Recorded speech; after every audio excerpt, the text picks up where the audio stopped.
In the mid-1600s, the Dakota bands were living and prospering in central Minnesota.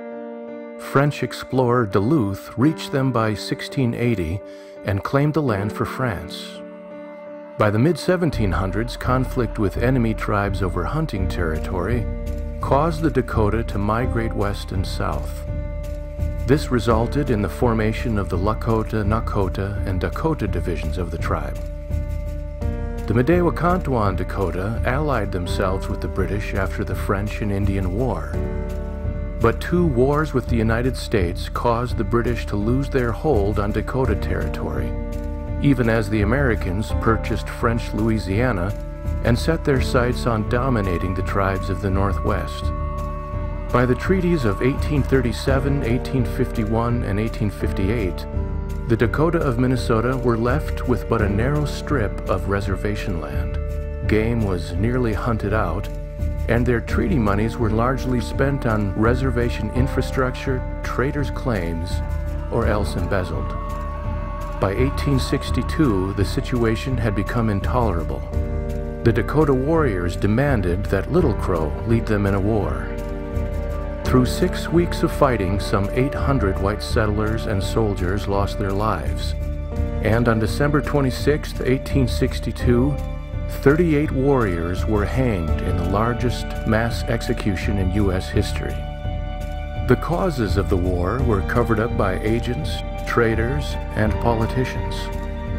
Little Crow has been largely blamed for all of it, until now.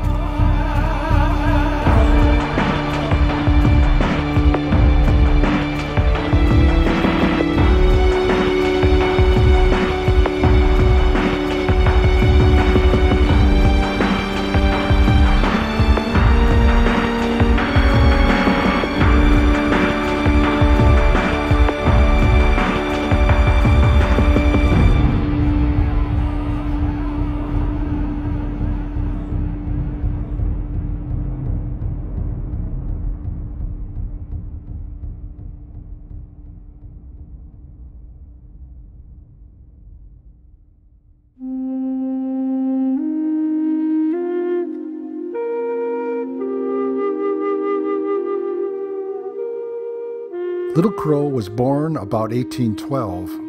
He was of the Midewakanton division of the Dakota Nation, and his band, the Kaposia, lived at White Rock, or present-day St. Paul. At the time of his birth, the Kaposia band was led by his grandfather, the famous Chetanwakwamani.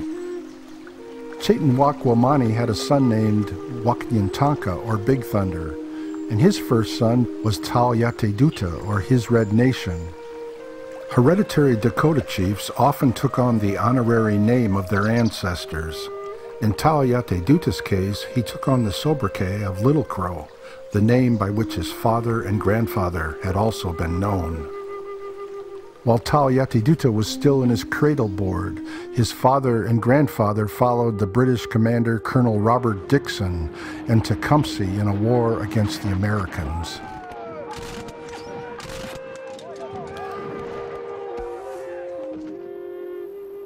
In 1819, when Talyateduta was about 7 years old, he probably witnessed the passage of Colonel Henry Leavenworth and his soldiers on their way upriver to Mendota to build a new fort.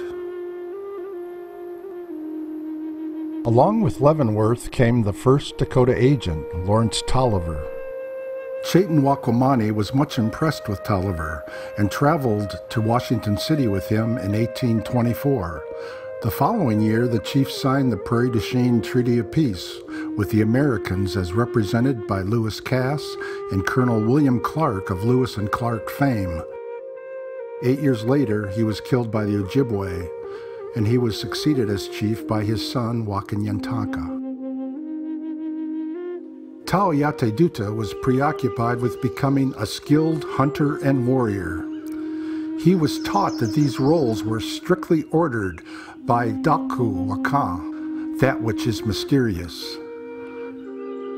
He also cultivated his relationship with the spiritual realm.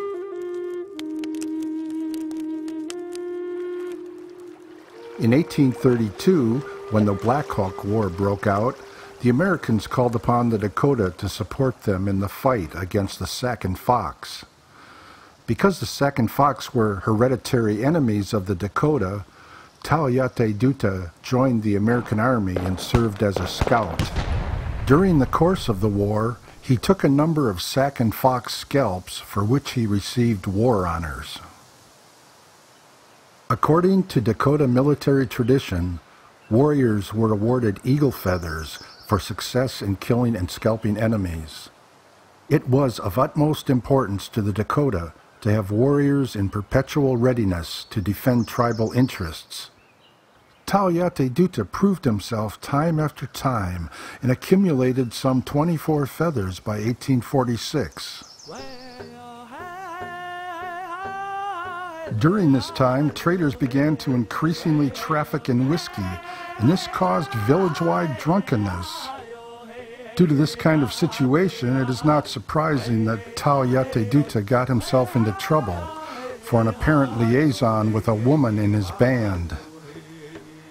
The elders of his village, perhaps to protect his life, banished him. Duta went out to live among the Wahpeton Dakota at Lac qui Parle. He soon joined the Kit Fox Soldier Society, which served his relative, Joseph Renville. Renville ran a trading operation on the upper Minnesota for the American Fur Company under Henry Sibley. He also became acquainted with Christian missionaries Stephen Riggs, Gideon Pond, and Thomas Williamson. He in fact learned to read and speak English. Duta is the most distinguished, both as a warrior and hunter of all the young men. He says he wishes to be a Christian, but cannot. While at Lac qui Parle, Duta married 3 daughters of the Wahpeton chief, Inyangmani, or Running Walker. He later married a 4th. Little Crow came to hear our community and chose 4 daughters of my great-great-grandfather, Inyangmani, as his wives. In late 1845, word came that his father had accidentally shot himself and died at Kaposia. He also heard that one of his half-brothers was hoping to become the next Little Crow chief. Duta determined to take up his rightful position as chief of the Kaposia band. He gathered up his family and canoed downriver in the spring of 1846. The elders agreed to forget his past and accept him as the legitimate chief. However, 2 of his half-brothers agitated against the decision. One of the brothers became so angry that he shot Little Crow point blank. Duta managed to raise his arms just before the shot was fired, and he blocked the ball from entering his chest, but his 2 wrist bones were mangled. A surgeon at Fort Snelling advised amputation of his hands, but he refused, saying he could not hunt in the other world without hands. The medicine men therefore set his bones and applied herbal remedies, and the chief survived with his arms intact, although somewhat disfigured. The elders meanwhile warned Duta's brothers to stay away from the village or they would be executed. But they came back one day intoxicated, and several warriors shot them.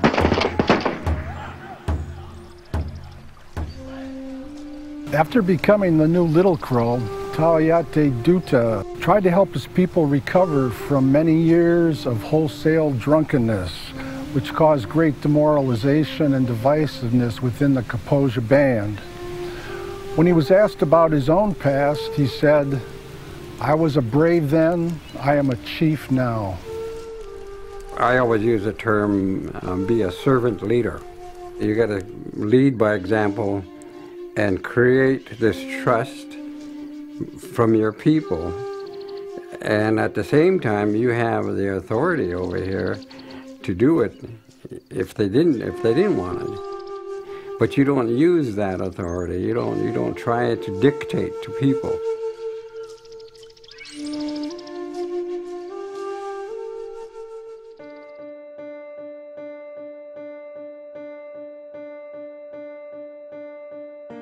They negotiated treaties with the tribes and established annuity funds in Washington. The agent, the traders, contractors, claimants could all tap that money, and there was so much money to be made. Little Crow had been a chief of the Kaposia Band for about 3 years when Alexander Ramsey became the first governor of the Minnesota Territory in the spring of 1849. Ramsey immediately joined forces with Henry Sibley to get the Dakota to sign a treaty by which they would cede all of their land west of the Mississippi. The land cession is larger than the state of New York, and rich, fertile, and beautiful beyond description. Sibley had long awaited this opportunity to recoup a lot of the money that his company had lost over the years. He boasted to his boss, Pierre Chateau Jr., "The Indians are prepared to make a treaty when we will tell them to do so, and such a one as I may dictate. No treaty can be made without our claims being first secured." Sibley decided that the commissioners should meet with the Upper Dakota first at Traverse des Sioux. Little Crow watched as the Upper Dakota were hurried into making this treaty. He later learned that the chiefs had been deceived into signing a traitor's paper. By this paper, Sibley was able to claim all of the debt money that he wanted to, a total which came to $145,000, which is several $1,000,000 in today's money. Afterward, the commissioners, Ramsey and Luke Lee, came up to Mendota here, to Sibley's house, and held meetings with the Lower Dakota chiefs. Little Crow was obstinately opposed to making a treaty unless the commissioners first forked over $30,000 of back money owed the tribe from the Treaty of 1837. "We will talk of nothing else but that money. If it is until next spring, that lies in the way of the treaty." The chiefs then discussed the boundaries of the proposed reservation on the upper Minnesota River. Little Crow demanded that the southern boundary of the reservation extend down to Traverse des Sioux, and when he thought that the commissioners had acceded to this request, he volunteered to be the first to sign the treaty. In return for their lands, once comprising a large part of the Minnesota Territory, but which they voluntarily relinquished to the United States by treaty, a home had been given to them in the western part of the state, and lavish provisions made for their comfort, education, and reclamation to civilized pursuits. After the Treaty of Mendota was completed, the Dakota were exultant with all their back money and annuity money. They thought that with the promises in the treaty that they would become quite wealthy. However, Sibley knew that the annuities would be insufficient to support the tribe. The treaty stated that the Dakota would receive 10 cents per acre for their land cession. The total amount would be held in trust by the government for 50 years, and then revert back to the government. They would receive only 5% interest on the total amount during the 50 years. The annuity to the Upper and Lower Dakota amounted to $70,000 in gold coin and about $20,000 in food provisions. It was only as the years began to go by that the Dakota realized that they would be left in semi-starvation much of the time. The Dakota hopes for the treaty quickly dissipated, firstly when they learned of the trader's paper. Secondly, white settlers jumped the gun. Even before the treaty was ratified, they began moving across the Mississippi River to the west into Indian land. Little Crow asked Ramsey to give him permission to go to Washington to complain about these things, but the Indian office never sent an invitation. Little Crow decided to take his complaints to the streets of St. Paul. "We do not want to be humbugged out of our lands. Now what have we? We have neither our lands where our fathers' bones are bleaching, nor have we anything. In June of 1852, Congress passed the treaties, but they included an amendment which said that the Dakota would not own their reservation and could be removed at the pleasure of the president. You shall be permitted temporarily to occupy the country which was designated by the treaty as originally made for your future home. The Great Father does not think that he is authorized, or that it would be in your true interests, to permit you to remain there for longer than 5 years. The chiefs were furious about these developments, so Ramsey hired Henry Weiss to wine and dine them in order to get them to sign the amended treaty, and Weiss used Dakota money to do this. Also, he promised Little Crow that the reservation would be extended down to Traverse des Sioux, but it wasn't. Wapahasha took the lead to sign the amended treaty, and the other chiefs followed.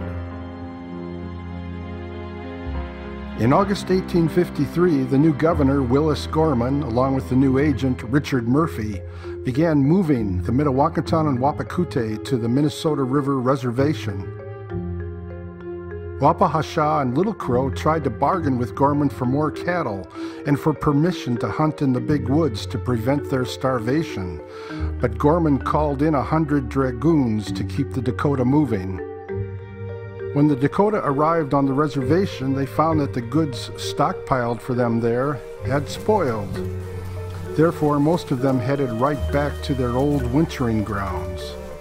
Gorman was further disappointed when Little Crow took out an 80-man war party against the Ojibwe.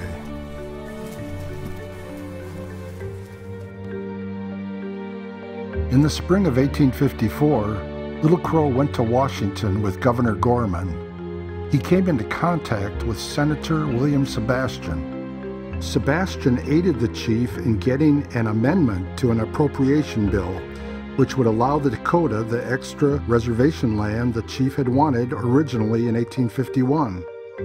The bill was passed in July, but inexplicably, and unbeknownst to Little Crow, President Franklin Pierce never signed it.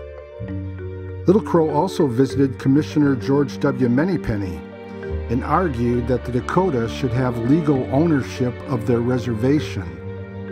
He thought that this was given to him.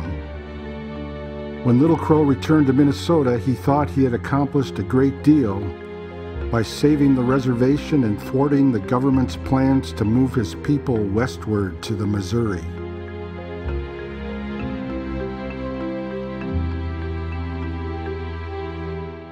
Among the present living chiefs of the Dakota, Toliver is the greatest man. He has shrewd judgment and great foresight. He has a comprehensive mind together with that greatest requisite in a statesman, caution. At the councils years before, when the other Indians were endeavoring to make themselves understood, the knowledge of Little Crow's own superior ability would manifest itself in his countenance. In the spring of 1854, German immigrants moved up the Minnesota River Valley to the mouth of the Big Cottonwood River. Here they began putting up their cabins, and it became the genesis of the town of New Ulm. Little Crow had been promised this land by Henry Weiss in 1852. He therefore told the settlers that this was Dakota land, and if they didn't leave, he'd report them to the military at Fort Ridgely. However, the settlers went to the fort commander and were promised protection from the Indians instead. It wasn't until 1858 that Little Crow realized he'd been utterly deceived about the southern boundary of the reservation. The Sioux are not at all satisfied as a body with their treaty, and I am convinced that if proper measures are not promptly taken to conciliate them, there will certainly sooner or later be an outbreak on this frontier. At the time of the Dakota removal to the reservation, Richard Murphy was the Dakota agent. His administration was quite problematic for the Dakota.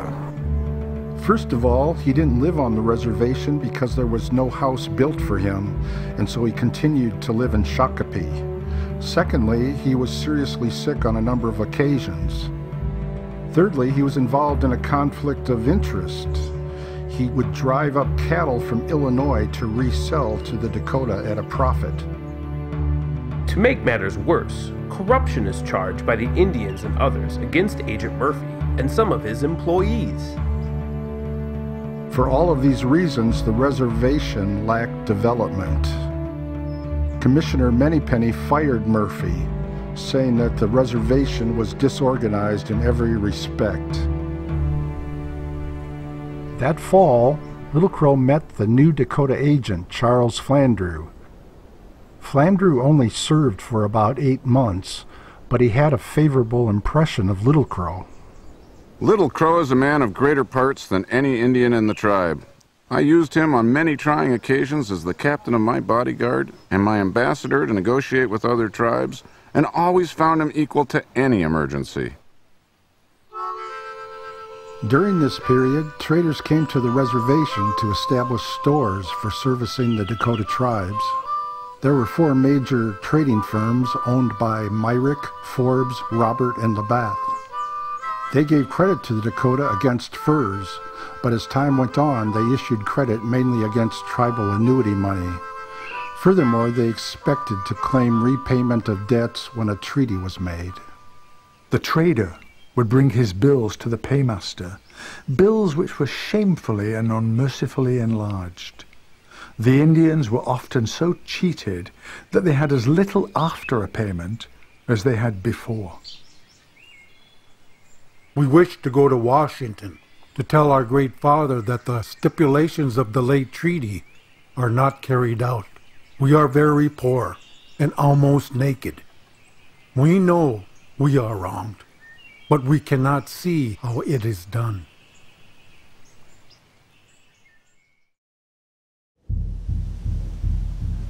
During the cold and snowy winter in February 1857, Inkpaduta's renegade Wapakute band was hunting near Smithland Settlement in Iowa. A white posse decided to prevent trouble by disarming the band, taking their guns, but they inadvertently caused trouble. Inkpaduta's band recovered their guns and began robbing and raping at settlers' cabins up the Little Sioux River. Finally, a Wapakute was killed, and Inkpaduta's band began massacring the whites, killing 40 or so at Lake Okoboji and at the Springfield settlement in Minnesota. 2 expeditions of soldiers went out from Forts Dodge and Ridgely, but failed to overtake Inkpaduta and his band and punish them. Later that summer, the government sent out William J. Cullen. He told the Dakota that the government wanted them to go out and punish Inkpaduta, and their annuities would be withheld until they did. This caused much problem to the Dakota, who felt that they were under no obligation under the treaties to do such a thing. Finally, Little Crow offered to lead out an expedition if he was accompanied by U.S. soldiers, but the government refused this. Cullen told Little Crow privately that if they didn't go out, the government would have a just reason to make war on them. Little Crow decided to lead out a war party. Of 100 men, they went down to Big Driftwood Lake and found half of Inkpaduta's band and killed 4 of the men. When they arrived back at the agency, Cullen said that he could still not give out the annuities until Inkpaduta was punished even more. A frustrated Little Crow agreed to go out again with soldiers, but this expedition accomplished nothing.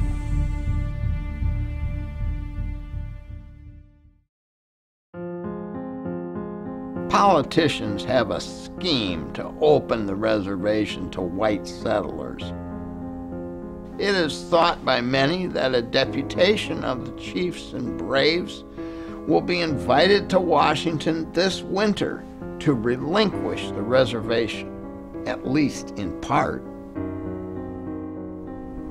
Superintendent Cullen told the chiefs that they were going to be invited to Washington to readjust the old treaty. Little Crow was greatly excited at this news, as he had wanted to go to Washington for several years past. In February of 1858, the new agent Joseph R. Brown brought the chiefs to Washington and they entered into negotiations with the Assistant Commissioner of Indian Affairs, Charles E. Mix. However, Mix kept putting off substantive discussion, and he kept sending the chiefs on sightseeing trips. On April 26, the chiefs were sent to the White House to speak with President James Buchanan. Buchanan urged them to live like white people, to wear white man's clothes, and to begin farming. No, I was born an Indian, and I will die like one. I was given a breechclout as my first garment, and I will always wear one. Finally, on May 26th, after 3 months in Washington, Mix broke the news that the government wanted to buy the northern 10-mile strip of the reservation. You promised us that we should have the same land forever. You now want to take half of it away. When we came here, I thought we could do business. But it appears you are getting papers all around me, so that after a while, I will have nothing left. Mix threatened the chiefs. He said that if they did not relinquish this reservation land, then the state of Minnesota would probably take it by force. It is little else than a farce to call our agreements with the Indians treaties. They have no power to enforce them, no minister or consul to present their views or defend their rights. St. Peter Tribune.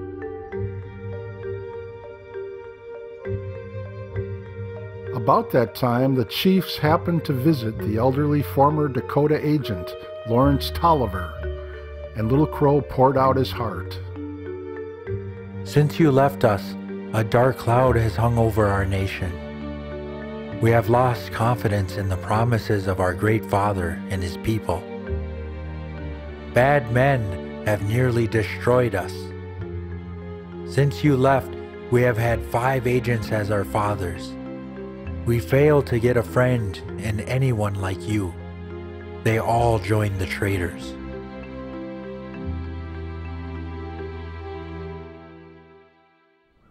After all these months in Washington, Mix finally coerced the Dakota chiefs into signing away the northern 10-mile strip of their reservation.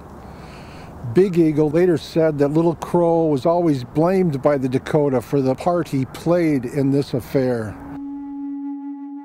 Many of our tribe believe Little Crow responsible for the sale of the North 10-mile strip.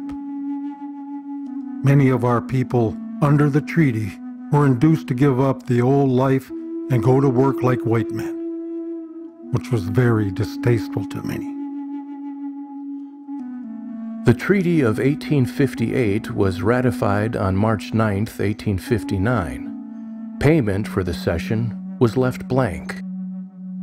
Agent Brown argued for $1.25 per acre, but the Senate voted in 1860 to pay only 30 cents.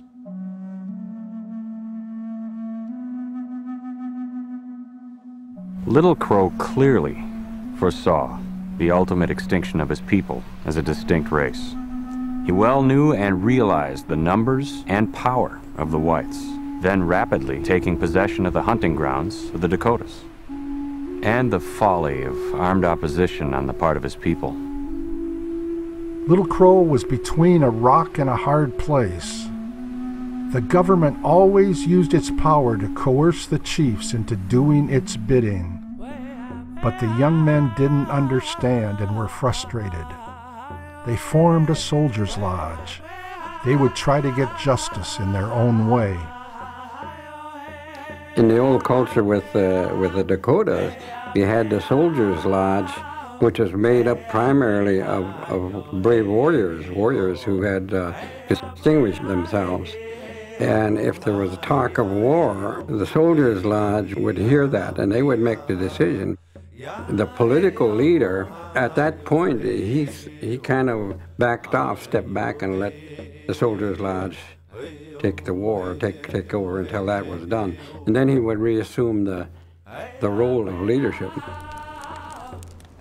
Little Crow was psychologically devastated by this turn of events.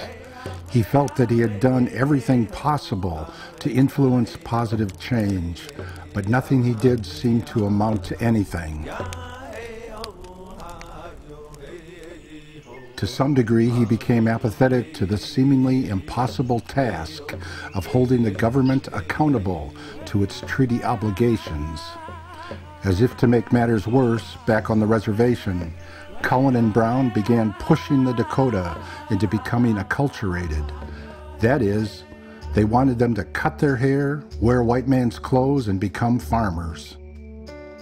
My policies will, if energetically pursued, eventually bring the entire tribe from the darkness of barbarism to the light of civilization.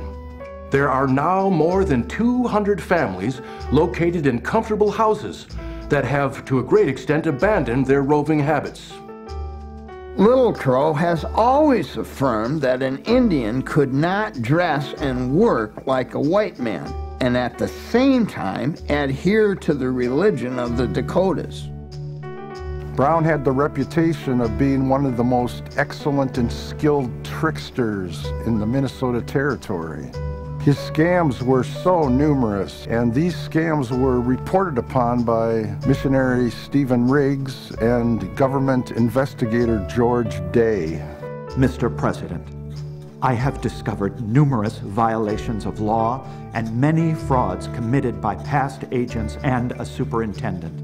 The Indians whom I have visited in this state and Wisconsin have been defrauded of more than $100,000 in or during the 4 years past. George E.H. Day was sent by the United States government to investigate the corruption here. He found corruption all over. He reported that back to Washington, and they did nothing about it. And he said, if you do not clean this corruption up, there will be a war. Nothing was done. The Indian agents who are placed in trust of the honor and faith of the government are generally selected without any reference to their fitness for the place.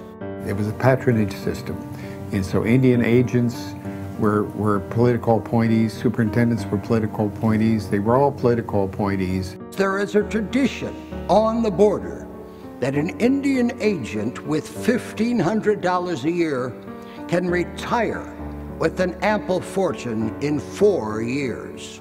The government did indeed pay the annuities regularly, but the superintendents and agents to whom the money was entrusted for distribution and payment managed to keep the greater portion of it for themselves. I think I can show large numbers of cattle belonging to the Indians taken by Brown from the Sioux agency. I can dig up 1,000 of his fraudulent transactions. The Indians have made great complaints against Brown for immorality, for defrauding them, and for bestowing favors on his relatives. Many of them disliked and distrusted him before he was appointed their agent. Brown was also hated for another reason, because he gave preference to the farmer Indians, while he virtually persecuted the blanket or traditional Dakota. The idea that the agricultural and educational funds are the common property of all the Dakota should be discarded. The Indians should be made aware that these funds are provided for the promotion of civilization, open to all, but to be expended solely for the benefit of those who evince an anxiety to profit by their expenditure. That was changing their whole way of life, the way they thought, the way they did something, their whole purpose in living. Well, you have to become Christian before I let you have this. Or you have to convert before you can have that. Or you have to cut your hair, or you have to become like a white man and farm and all these things. Every bit of the land was sacred to them. They didn't like the idea of the farmer going in there with his plows and stuff and digging up this land, which might be where their ancestors laid them. Little Crow was very bitter and angry about Brown's conduct as agent. The whole system is defective and must be revised, or your red children, as they call themselves, will continue to be wronged and outraged, and the just vengeance of heaven continue to be poured out and visited upon this nation for its abuses and cruelty to the Indian.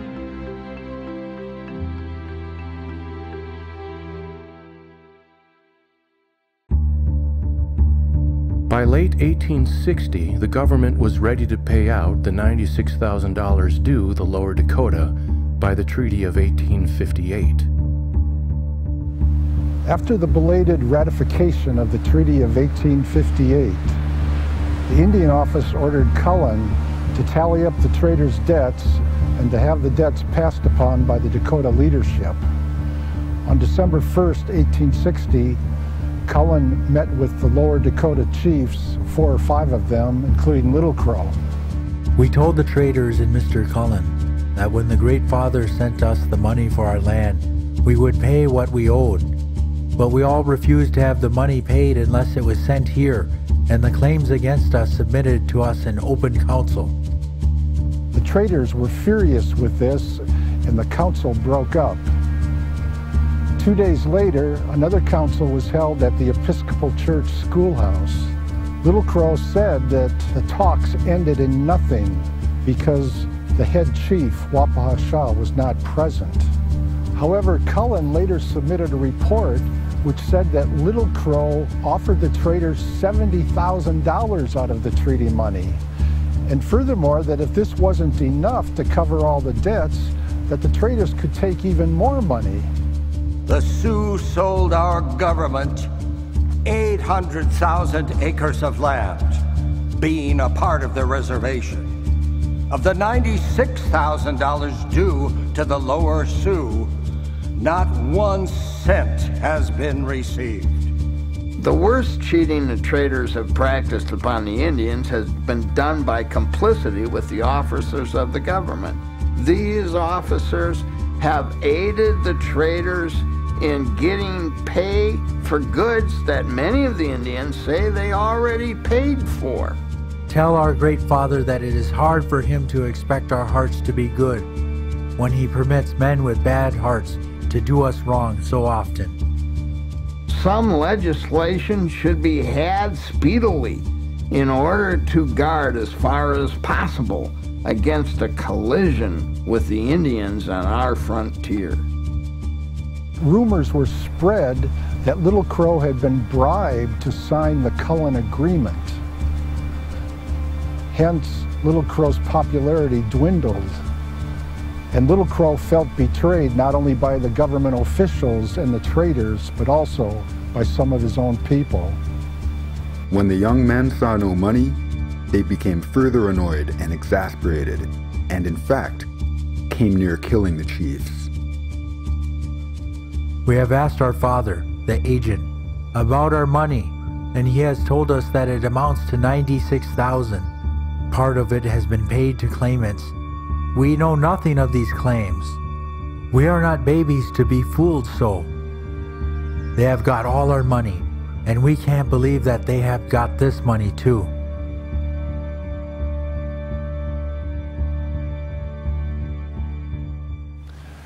In the spring of 1861, Little Crow learned that the old hated agent Joe Brown would be replaced.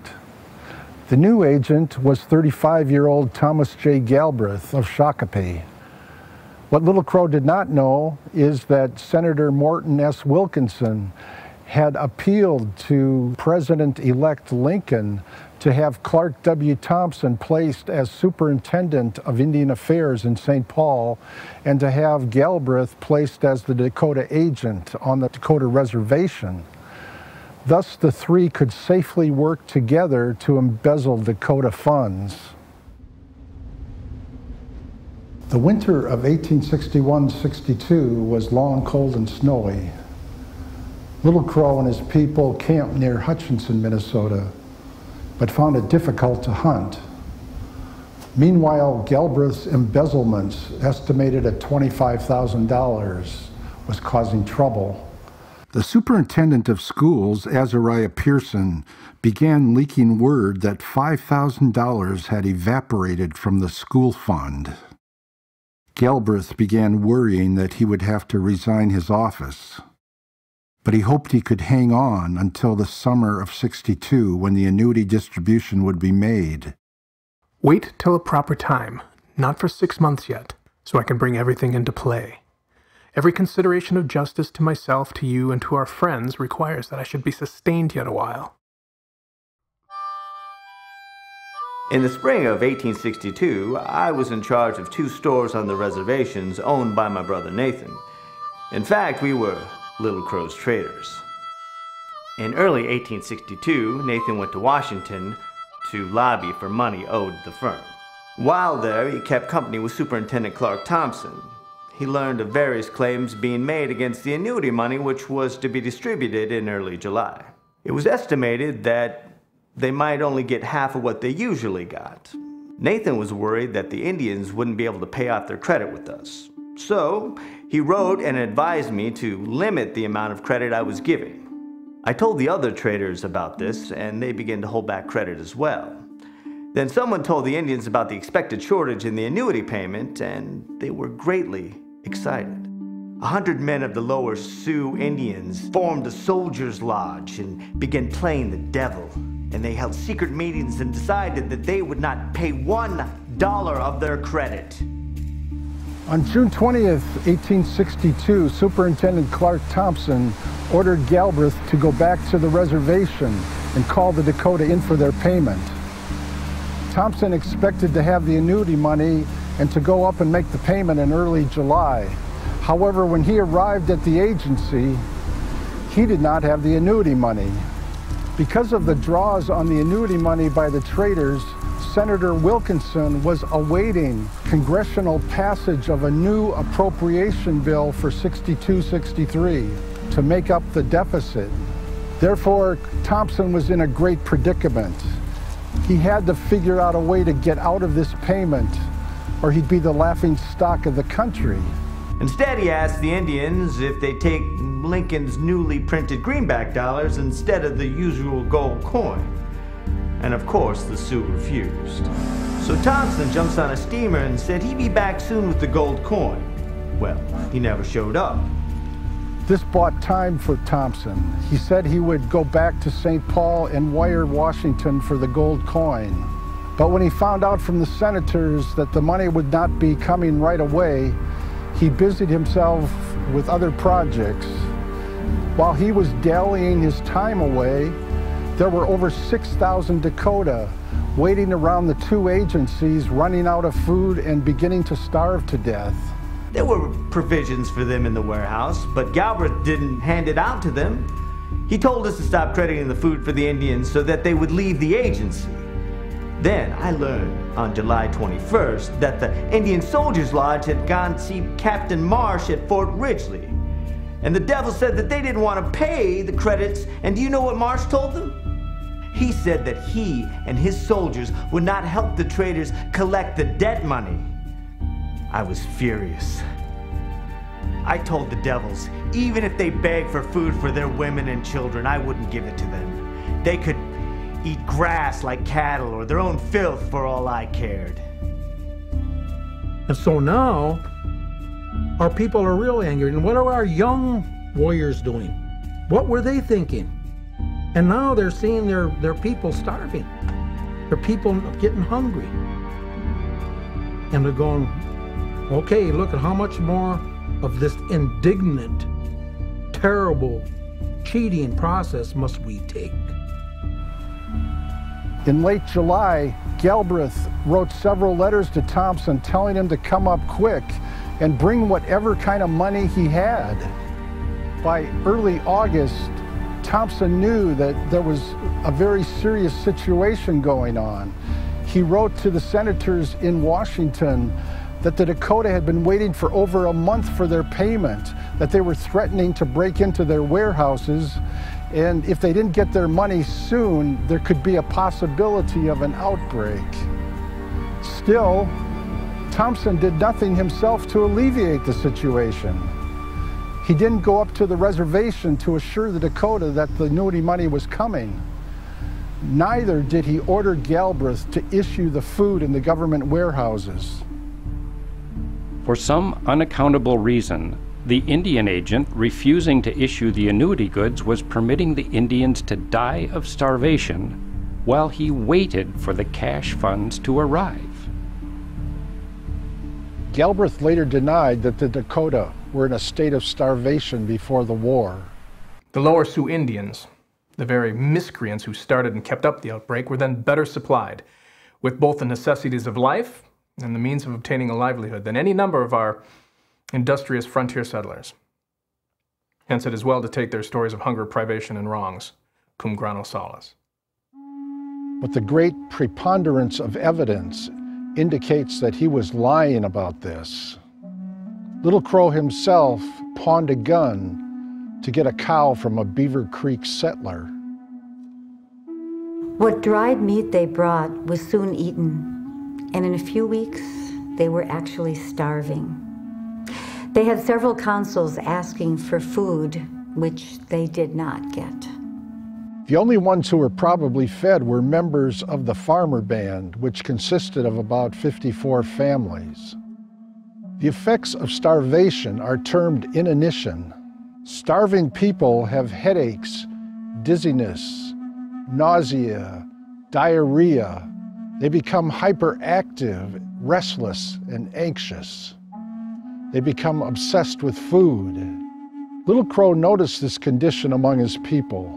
He said they were like little children who didn't know what they were doing, or like dogs that would snap at their own shadows.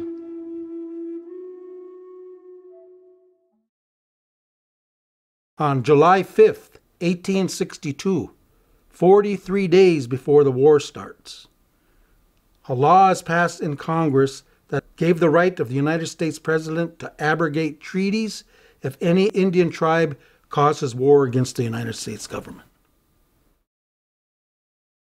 All they had to do was sit back and wait for a war to be caused by the Dakotas. What's going to happen then after the Dakotas start a war? Then we can get all the Sioux territory land west of the Mississippi.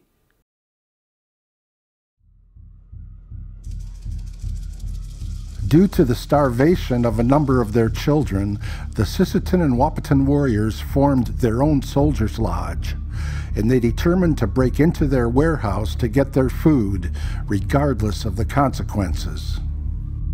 This was in spite of the fact that Lieutenant Timothy Sheehan and 100 soldiers were encamped nearby. On the morning of August 4th, over 1,000 warriors gathered near the warehouse. Some men began chopping open the warehouse door. Sheehan marshaled his troops and put them in a line in front of the Dakota. Had a single shot been fired, even by accident, the Dakota War would have begun right then and there. The Dakota leaders asked again for an issue of their food. Sheehan could only send a message to Galbraith, but Galbraith was turning to his bottle of whiskey and locking himself in his office. Eventually, Galbraith did allow the Dakota to have some of their food, but Sheehan was afraid of further mismanagement by Galbraith, and he sent for Captain Marsh at Fort Ridgely.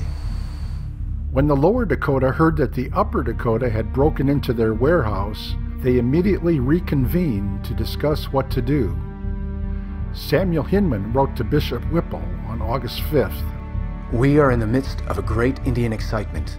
The unusual delay of payment has kept all of the Indians here, and of course, they have nothing to eat. The Dakota, both here and at Yellow Medicine, have organized their soldiers' lodge, and the chiefs are without power. When Marsh arrived at Yellow Medicine, he immediately ordered Galbraith to release all the provisions in the warehouse. Little Crow also came up to the upper agency and he confronted Galbraith. We have waited a long time. The money is ours, but we cannot get it. We have no food. But here are these stores filled with food. We ask that you, the agent, make some arrangement by which we can get food from the stores. Galbraith turned to Andrew Myrick, the leading trader, to see if he would issue goods on credit. Myrick just said that for all he cared, the Indians could eat their own dung. Having no choice, Galbraith told Little Crow that he would indeed issue provisions to the Lower Dakota. Little Crow went back to the agency and told his people the good news. In the following days, Marsh came down with his company of soldiers, And Little Crow talked to Marsh, wanting reassurance that Galbraith would indeed issue the goods. Apparently, Marsh said that there was no problem, that Galbraith had given his word and he would be down shortly. Marsh made a fatal error here in trusting Galbraith, and he left the reservation with his company and went back to Fort Ridgely. On the way to Fort Ridgely, I was present for the council between Captain Marsh and Little Crow. Little Crow insisted that he must have provisions for the Indians of his bands, that they, like the upper Indians, were also in starving condition, that they had been waiting at the agency for a long time and must have something to eat. The burden of his complaint was starvation. After Captain Marsh left the upper agency, Galbraith was going half insane with his personal situation. He imagined that the Indian office was purposely holding back the annuity money in order to embarrass him and his administration of the agency. He wrote to Thompson, "I'm to be forced out of this damned agency? Why force me? I'm ready to go. Please, have my successor fixed up." Having heard of Lincoln's call for volunteers, Galbraith quickly decided to recruit a company of mixed bloods. He held a war meeting on August 11th and secured about 30 men. He determined to take them to Fort Snelling. Then he would resign his office as agent and enter into the Civil War. On August 12th, the day that Marsh and his soldiers left for Fort Ridgely, Galbraith came down from the upper agency, but he stopped at the Redwood settlement and he began recruiting more soldiers. He had no intention of keeping his word to Little Crow to release the provisions in this warehouse. And on the morning of August 15th, Galbraith just marched right off the reservation towards New Ulm with his recruits without giving the Dakota a bit of food. A few of us were surprised that just now one of the highest-ranking government officials should leave the agencies behind and take off for Fort Snelling. Didn't this man know that during the past days the starving Indians had assumed a more than threatening attitude? Or did he not wish to know? The Indians had become by much delay exceedingly exasperated.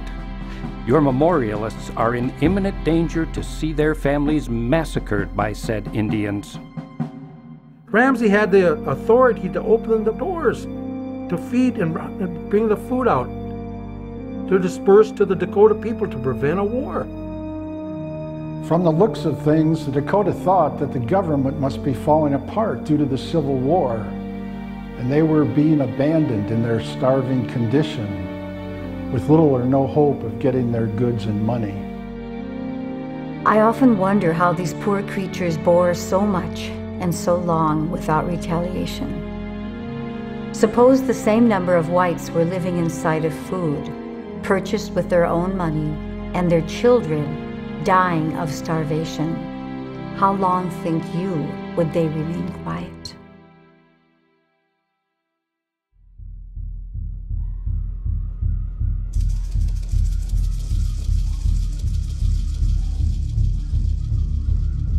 On August 15th, after the departure of Galbraith from the lower agency, the Soldiers' Lodge feared that they would not ever get their annuities. They convened their lodge at Shakpe's village to discuss what to do about the situation. It was proposed that they march on St. Paul to demand their money as well as the issuance of their provisions. Suddenly, during the evening of August 17th and 18th, the Soldiers' Lodge was awakened to hear the story of 4 young Wahpeton who had killed 5 whites at Acton. 4 Wahpeton Dakotas had stole some eggs from this farmer. So they went up to the farmhouse and they had a shooting match. Well, the farmer had spent his ammunition, and that's when they had killed him. When they had killed this farmer, they went to Shakopee and told him what had happened. And Shakopee got some chiefs together and went to go see my relative Little Crow. In the early morning hours of August 18th, Little Crow was sleeping in his teepee near his house. He was suddenly awakened when a large crowd of men came down from Shakpe's village. They told him that the Soldiers' Lodge wanted to start a full-scale war against the whites. Little Crow began to argue with them. He said that they should turn these men over to the authorities, but the crowd didn't want to hear any of this. Then Little Crow offered to go down to the agency, to tell all the whites to leave so that the Indians could take whatever food they needed. But again, the crowd refused to listen to this half measure. Little Crow went back into his lodge and put black soot on his face as a sign of mourning and death. The momentum built up, and it was centering on Little Crow. And they were saying, you're the leader now, you got to make a decision here. And I think he felt that responsibility. It was resting on his shoulders now. And he was no longer a spokesperson as he had been in the past. He was now in a position or a situation where he had to make a decision. And when he looked at everything that had been done up to that point, he realized that it's not going to change. We don't have any choice but to go to war. Then someone yelled out that Taoyate Duta was a coward. The chief came back out and he angrily seized the feathers off the head of the insulter. You'd have to understand that in those days, coward was a real bad word. To be called that is like to have somebody curse you right to your face. He then made the most critical speech of his life. Taoyate Duta is not a coward, and he is not a fool. When did he run from his enemies? When did he leave his braves behind on the warpath and turn back to his teepee? The white men are like locusts. When they fly so thick that the whole sky is like a snowstorm. Kill 1, 2, 10, and 10 times 10 will come to kill you. You will die like the rabbits when the hungry wolves hunt them in the hard moon. Taoyate Duta is not a coward. He will die with you. The Dakotas are starving. That's what led to the episode at Acton, and then Little Crow knew they were in for a retaliatory war if he didn't do something and do something quickly. He was kind of pushed into it. He said, I will. You want me to lead you? He said, I will. He didn't want to because of all the death that he knew was going to occur.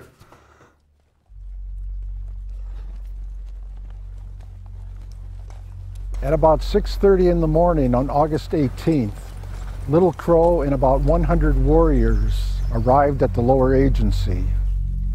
Little Crow ordered the warriors to rush the traders' stores.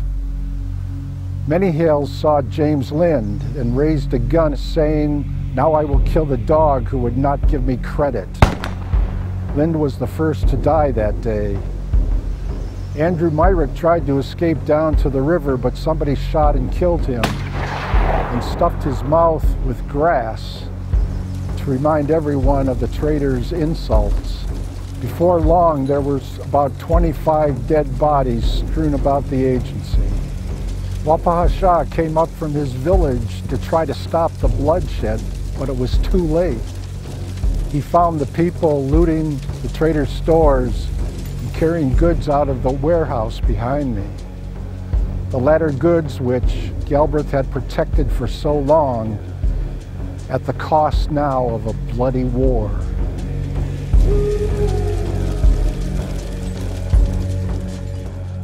While the Dakota were hauling off the goods from the agency, Little Crow sent scouts down to keep an eye on the activities of the soldiers at Fort Ridgely.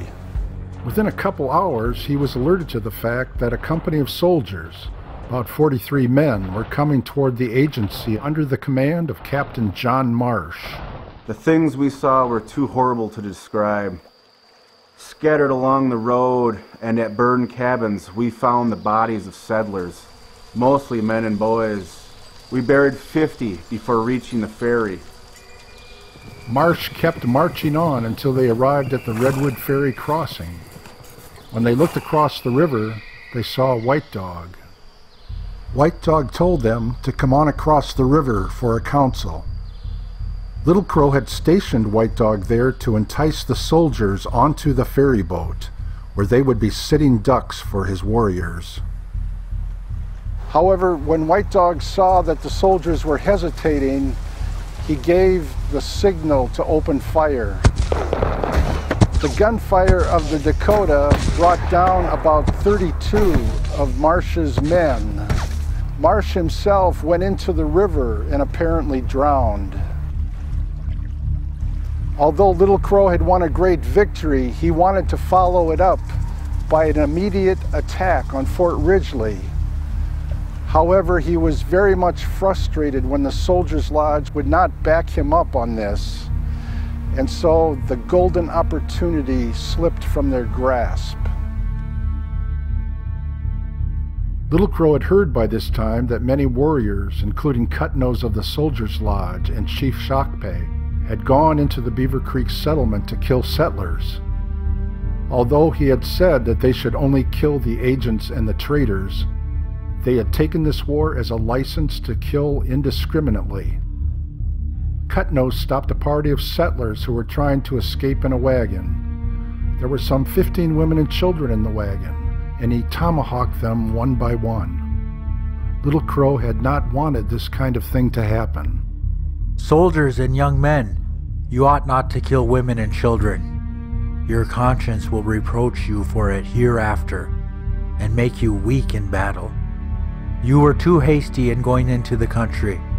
You should have killed only those who have been robbing us for so long. Little Crow didn't want to be a part of that. He didn't want to be a part of the killing of innocent people. He was in a hard situation, where he was trying to lead the warriors. At the same time, he was trying to not kill any of the innocent white people. And I think that created a real problem for him.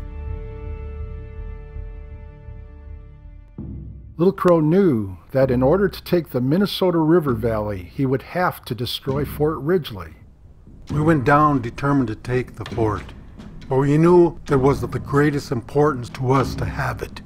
If we could take it, we could soon have the whole Minnesota Valley. Little Crow failed to find support for an attack on Fort Ridgely on August 18th, so he ordered the Soldiers' Lodge to gather up the men and be ready to fight on the next day. However, the next day when he went down to the fort with his men, much to his chagrin, some of the leaders were opposed to the plan of attack, and Little Crow had to call off the attack a second time. Finally, on August 20th, Little Crow had a consolidated force ready to do his bidding. A signal of gunfire was to start the Dakota Attack, but the coordinated timing failed. The cannoneers at the fort broke up every attempt by Little Crow to consolidate his force for an all-out assault. On Friday, August 22nd, Little Crow gathered up all the warriors he could on the southwest side of the fort. People in the fort could hear him urging the warriors to do or die, to make an all-out assault on the barricades of the soldiers. Again, the fort's cannon were fired directly into the consolidated warriors, breaking up the attack. Little Crow had no choice but to call the attack off, and at this time he decided that he would go against New Ulm. Little Crow ordered the Dakota Attack to begin on the morning of August 23rd. The Dakota couldn't hold up to the concerted fire of the New Ulmites, and they scattered and began to loot and burn the various buildings of New Ulm. Little Crow gathered the warriors for a full frontal attack on the New Ulm barricades. They managed to kill about 34 men, but the Dakota were soon driven back, and Little Crow called the attack off. While Little Crow was focused on his assaults on Fort Ridgely and New Ulm, the now state governor, Alexander Ramsey, had received notice of the outbreak of war. The Dakota Indians are slaughtering the whites rapidly. These Indians have been kept at the agency for several months waiting for their payment, which they have not yet gotten. Agent Galbraith left his place on August 15th, taking almost all the whites within to enlist.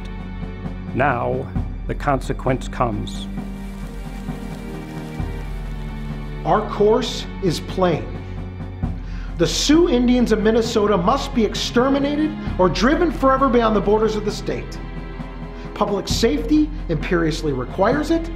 Justice calls for it. Humanity itself, outraged by their unutterable atrocities, demands it. Ramsey quickly appointed Henry Sibley as colonel of the expeditionary force of some 1,400 men to quell the uprising. My heart is steeled against them, and if I have the means and can catch them, I will sweep them with the broom of death. The war of races has begun again and renewed its old and simplest form, and one must go to the wall. Who is the savage here? Who has the terrible mentality of that? Who is the savage? Do people today have the courage to understand that?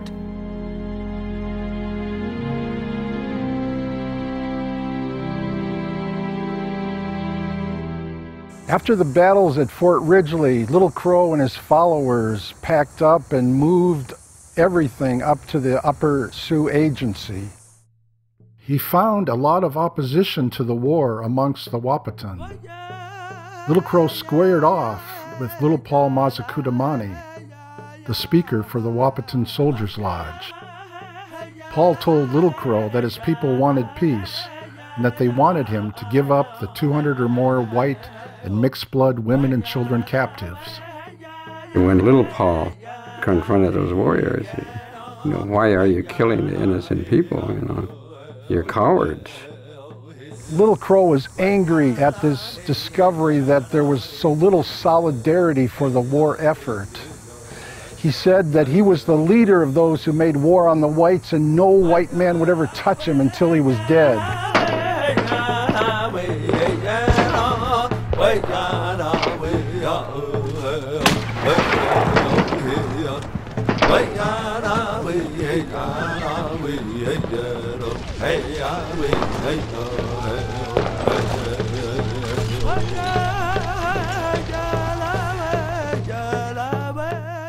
Upon Little Crow's return to the Upper Agency, he received a letter from Colonel Sibley. Through A.J. Campbell, he dictated a reply. For what reason we have commenced the war, I will tell you. It is on account of Major Galbraith. We have made a treaty with the government and begged for what we do get, and can't get that till our children are dying of hunger. I go in search of my friend, Little Crow, and now have a crow to pick. The rascal avows himself the leader in the recent raids upon the whites, but I learn from the bearers of a flag of truce that many of the savages are opposed to him. Standing Buffalo of the Northern Sisseton did not want his people in the war. At a council on September 19th, Little Crow told the Sisseton leaders, "Disgrace not yourselves by a surrender to those who will hang you up like dogs, but die, if die you must, as warriors and braves of the Dakota." But Little Paul of the Wahpeton and Standing Buffalo of the Sisseton were equally forceful in their arguments, and many of the Dakota remained opposed to the war. They knew that if they joined in with the warriors of the Dakota, then they would be enemies of the whites. And if they went over to the white side, they'd be enemies against the Indians.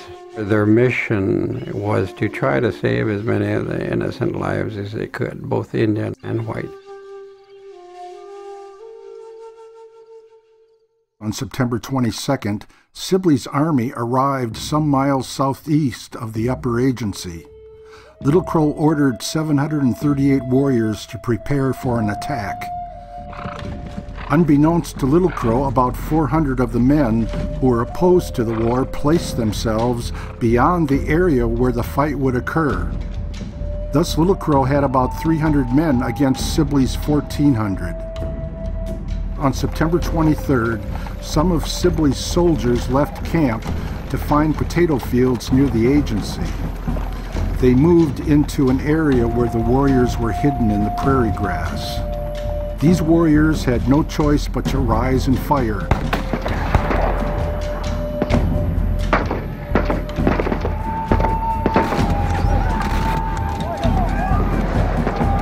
After several hours of battle, the Dakota had to retreat, leaving 15 dead on the field.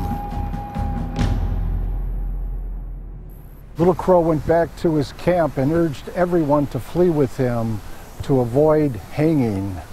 He left behind some 270 white and mixed blood women and children in the Dakota camps. It would be bad policy to kill the captives, for the whites would then follow us to the ends of the earth and give us no peace until they exterminate us. It would be cruel and cowardly too, and I will save their lives and let them go back to their friends. He then turned to the Red River of the North for safety from Sibley's army. Although many Dakota followed him, a good number eventually turned back to surrender. Sibley was bent on making them pay dearly for killing some 800 white people, and he rued the fact that Little Crow had escaped his grasp. When Sibley arrived at the Dakota camp, which was then termed Camp Release, he took custody of the captives, and he set up a military commission to try all the men he could of war crimes against the United States. Within a short period of time, 303 were sentenced to hang. President Lincoln would not allow Sibley to undertake such extreme retribution. He reduced the number of the condemned to 38. The group was hanged from a single gallows in Mankato, Minnesota on December 26th.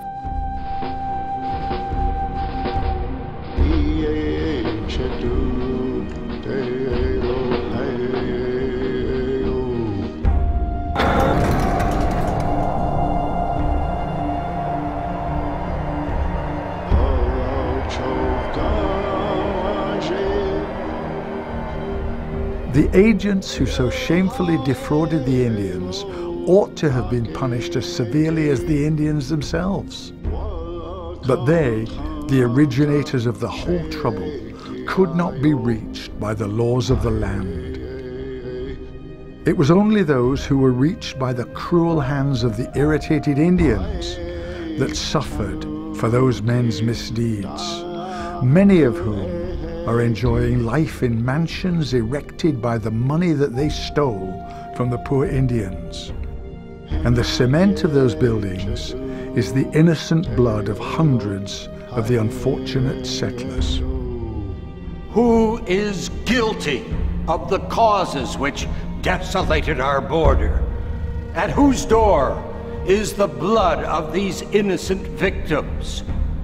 I believe that God will hold the nation guilty.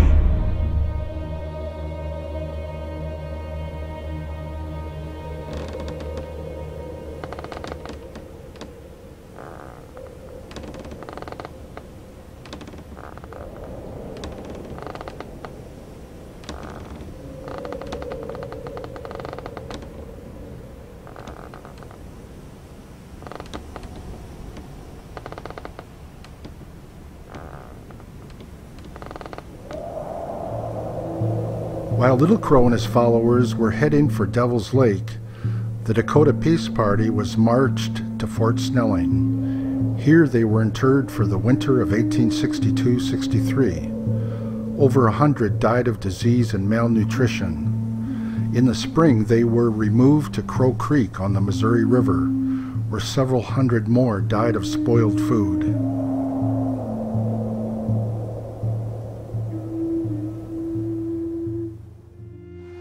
By the time that Little Crow arrived at Devil's Lake, he had already determined to raise an Indian confederacy to fight the Americans. His grandfather and father had known the great Tecumseh, and from them he had heard of Tecumseh's magnificent efforts to try to raise a multi-tribal confederacy to fight against the Americans in the War of 1812. Although Tecumseh's efforts had failed, Little Crow was determined to try such a course again. He first met with the Red River Métis and the Turtle Mountain Ojibwe. He hoped that they would keep the peace with the Dakota and perhaps even assist them. He then traveled to Long Lake near the Missouri River. He held councils with the Yankton as well as a number of the Teton tribes. While some promised support, the Yankton were determined to even defend the Americans against Little Crow. Back at Devil's Lake, Little Crow held more councils with the Ojibwe at Pembina. He promised them 1,000 horses if they would assist him in fighting the Americans. In March 1863, Little Crow went back to the Missouri River near Fort Pierre. Again, he counseled with Nakota and Lakota, hoping that they would help him attack Fort Pierre, but he failed to gain enough cooperation. He then moved to Fort Clark and approached the Arikara, Gros Ventre, and Mandan tribes. But these tribes attacked his party, and his band had to flee for their lives. When Little Crow arrived back at Devil's Lake, he found more bad news. Standing Buffalo was convincing more of the tribes to not help continue the war. In spite of this, Little Crow remained defiant. He said that he had served the Americans some smart tricks, and he would serve them some more. But he knew his options were dwindling. Hoping against hope, Little Crow finally decided to enter into Canadian or British territory in Manitoba. He wanted to see Governor Alexander Dallas at Fort Garry, or present-day Winnipeg. When he got there, he asked Dallas to write a letter to Sibley for him. His people wanted to make peace, and they wanted their friends and relatives who were prisoners to be restored to them. But if peace couldn't be arranged, they would fight in self-defense. After his futile mission at Fort Garry, Little Crow returned to Devil's Lake. He confided in his son Wowanape that he felt the Dakota were too weak to fight the Americans. He decided that his only recourse was to go back to the Minnesota settlements and try to steal some horses so that he could mount his family for a retreat further west. The two of them left Devil's Lake about June 10th with about a dozen others. After a time, the party split up, and Little Crow and Wowanape wandered into McLeod County, Minnesota. They ended up looking for raspberries to eat about 6 miles northeast of the town of Hutchinson. It was not far from the Nathan Lamson farmhouse. While they were eating raspberries, Nathan and Chauncey Lamson were hunting in the area. They saw the two Indians. Knowing that there was a bounty on Indian scalps, Nathan decided he would try to kill the two Indians. He crept up within 35 feet and fired. The shot hit Little Crow in the groin. Still conscious, Little Crow picked up his shotgun and returned fire to where he saw the smoke rising. Nathan was slightly wounded and he crawled off into the bushes. Little Crow then went forth with his shotgun in hand to look for his unseen attacker. Suddenly, Chauncey Lamson got to his feet and fired his gun at Little Crow. The shot hit Little Crow's rifle and went into his chest. Little Crow's shot missed as a result. About 300 feet behind me, Little Crow lay dying. Chauncey Lamson hightailed it out of here to go back to Hutchinson. Meanwhile, Wowanape came forth and attended to his dying father. His father's last advice was that Wowanape should just hurry himself back to Devil's Lake to get to his mother. Wowanape stayed close, however, until Little Crow breathed his last.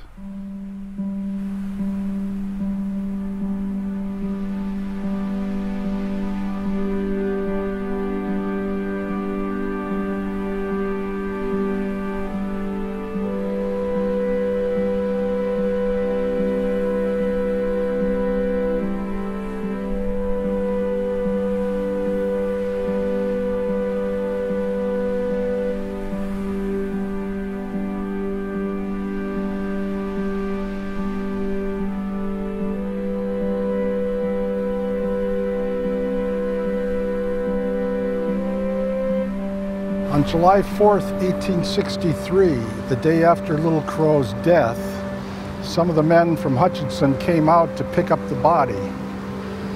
Someone had already scalped Little Crow, including not only the hair, but the ears. The body was brought back into Hutchinson. Several boys came up just then and had firecrackers and stuck a few in the nostrils of the chief and a few in his ears and began to blow them off. Dr. Benjamin came along and didn't like what was going on, and he had the body carried to a nearby slaughterhouse pit. Later on, Benjamin took the head of Little Crow and put it in a pot in his house. Lieutenant Farmer showed up one day and said he'd like to borrow the head. Farmer took it, but he never brought it back. Eventually, years later, he brought it to the Minnesota Historical Society. And for a time, it was kept on display with the chief's wrist bones and his scalp. My mother, she mentioned Little Crow a lot. They put the remains on display. So it was really humiliating and everything else that goes with that. And they left it on display for many years. It wasn't until 1971 that the Minnesota Historical Society returned these remains to Little Crow's family. They had the remains brought to Flandreau, South Dakota, where a burial was held and a monument was placed on the chief's grave.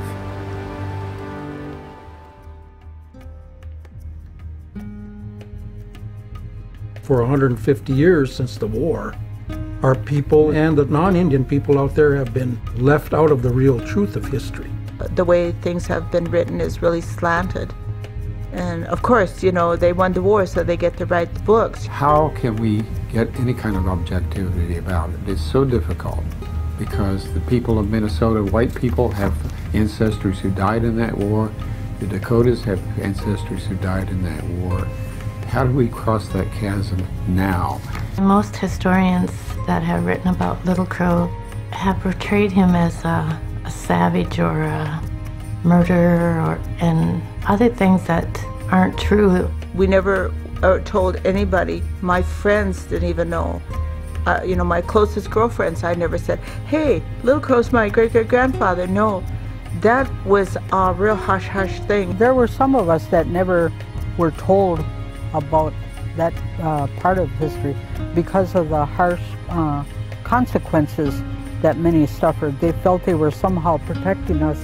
He took a position to fight for what the government promised us, even though it was a losing proposition. As a people group, we've endured such a tragic history that, yes, we're still hurting. To make Little Crow and his people the bad people because they finally went to war to save, you know, literally save the lives of their people, that somehow they were wrong because they wanted what was due them, legally due them, from the government in Washington. On the positive side, he would be honored and amazed at how strong our young people are in their ceremonies and their traditional ways. It's very hard history, and what I decided to do at a young age was use it in a positive to what I thought Little Crow would want me to do today, and that would be to better myself and to learn our language and revitalize our Dakota language and our life ways so that those things could be passed on, so that his fight and the legacy that he wanted to lead is still here and vibrant and living within each and every one of us. So in my mind, Little Crow and those who fought, I consider heroes. I believe Little Crow was a patriot chief because he was willing to step out and take the responsibility. But he was willing to stand up and be counted, you know. I think that makes a difference. We also want to see justice done for our people. Yeah? But Little Crow, he was our leader.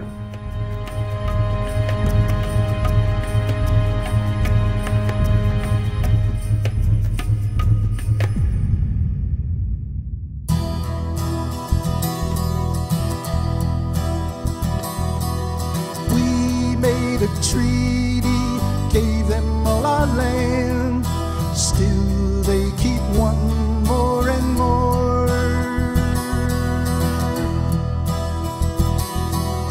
They took our money, left us empty hands. Eat the grass, says the trader at the store.